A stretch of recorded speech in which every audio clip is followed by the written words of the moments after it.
A high level of style, quality, and personal luxury you rarely expect in a small, sporty car.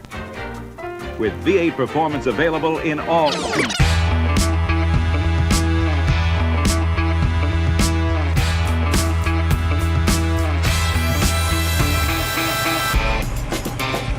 Den Mustang huet den 289er V8, 4,6 Liter mat 200 PS. Also wenn de Gas drégt, dat mir Di schon das Leechtung der Hanner das.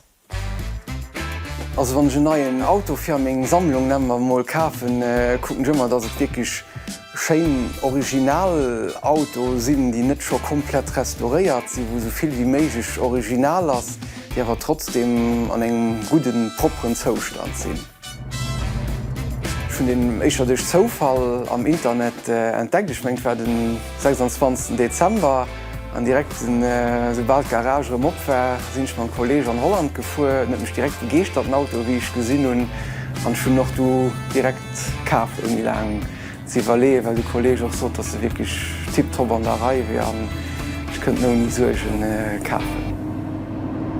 Es si vu klengen unmmer mat mégem Pap oder Grospap schon mal op Autos treffen ha am Land gang an Ufangswert allgemeng Auto und du hast méi op amerikasch Auto Rivergangen an am Lauf vun de Joren huet immer méi Leiif fir Mustangen entwickelt an defir Schaut in den Ahnen an Reihe Mustang.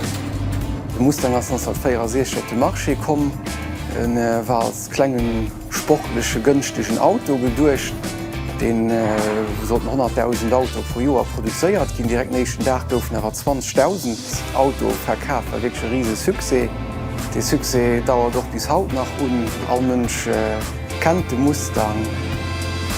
Speziell Auto ass fand einfach den Design, an den einfach een einfache flotten Design an mengegem mar so einfach die Färft oder ich einfach super fanne, weil die so richtig 6 Joren as an.